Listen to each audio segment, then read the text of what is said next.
Nous allons prier. Nous allons prier.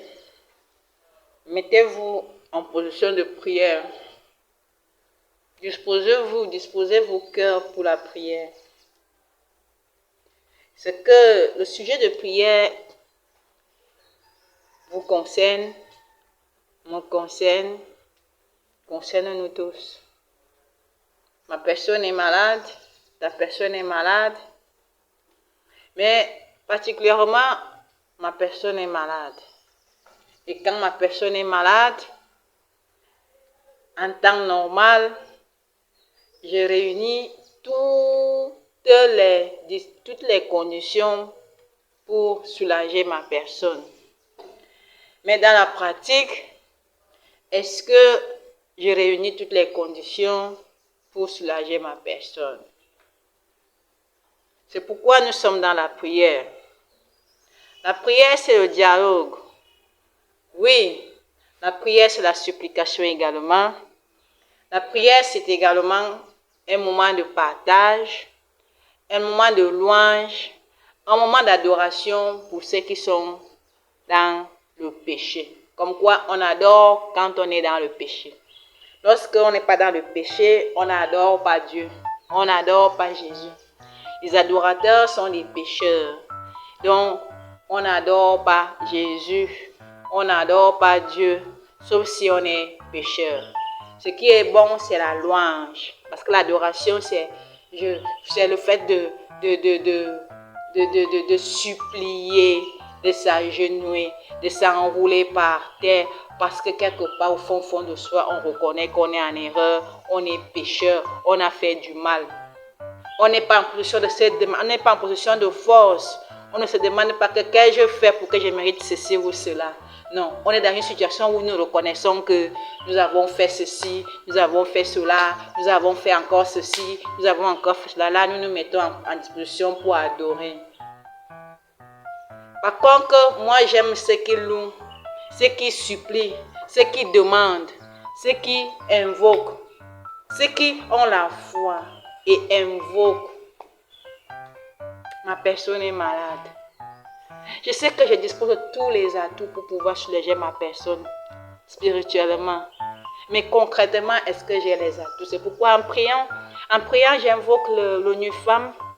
En priant, j'invoque l'ONU SIDA. En priant, j'invoque l'UNESCO qui est en charge de l'éducation.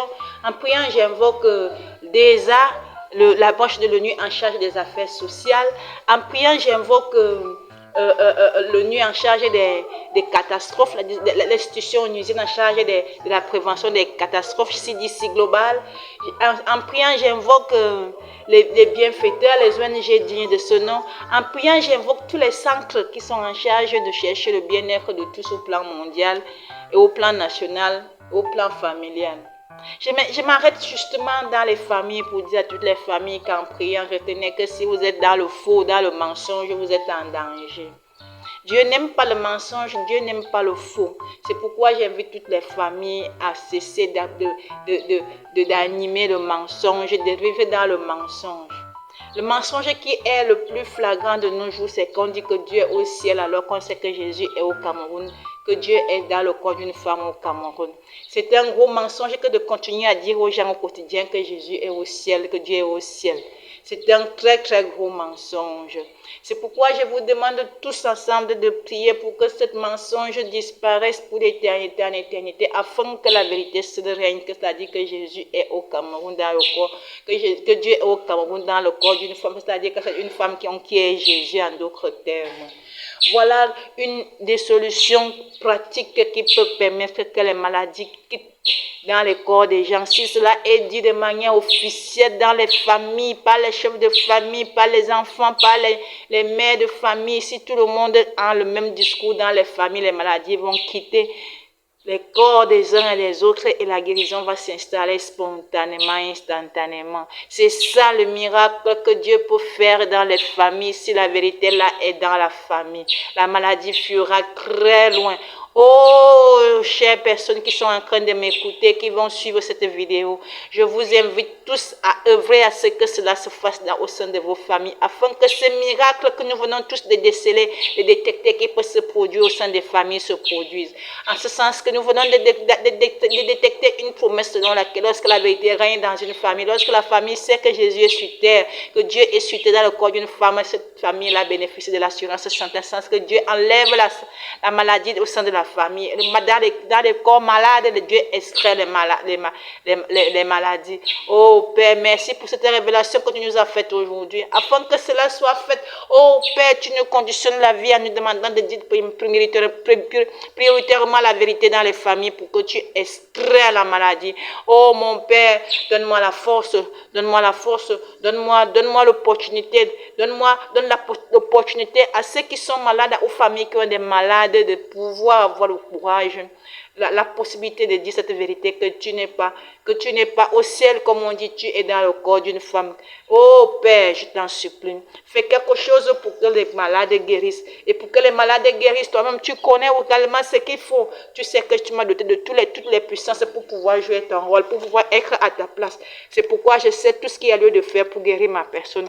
Mais je n'ai pas les moyens. Je t'appelle donc ainsi les autorités administratives qui, elles, ont des moyens, les forces de l'ordre pour pouvoir maintenir l'ordre, pour pouvoir mettre de l'ordre. Voilà pourquoi les forces de l'ordre doivent maintenant régner dans les familles. Après qu'on ait vérifié que la vérité est seule ce qui apporte la santé, la paix, la sécurité, l'entente, l'harmonie dans les familles, les forces de l'ordre, l'administration, l'État du Cameroun doit mettre de l'ordre dans les familles. Il va falloir que l'État sache quel est le discours qu'il faut tenir pour que les familles soient sereines, pour que les familles retrouvent la paix, la joie, ou que la mort fuit des familles. Oh, État du Cameroun, j'appelle particulièrement le ministère de l'administration territoriale qui est proche, qui a des structures partout sur la terre, partout dans les zones les plus reculées. Je vous appelle particulièrement afin que vous revêtez d'une nouvelle puissance, une nouvelle force, une nouvelle onction pour pouvoir entrer dans les familles et pouvoir aider les familles à guérir, parce que c'est le mensonge qui détruit les familles. La mort sévit partout. C'est ça, c'est incroyable, juste parce que les gens n'ont pas la vérité. Et parce que les gens ont la vérité et ont peur d'expérimenter,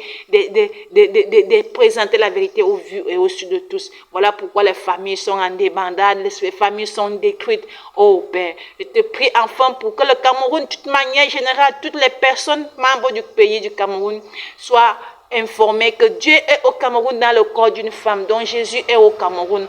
Par conséquent, qu'on soit du Grand Nord, qu'on soit du Grand Sud, qu'on soit du centre, de l'Est, de l'Ouest ou du Nord-Ouest, nous devons tous parler le même langage, regarder vers la même direction, afin que, comme nous avons été un dans le football, que nous soyons un dans cette personne qui est au Cameroun, qui est le sauveur qu'on attendait, qui est curieusement Camerounais ou Camerounaise.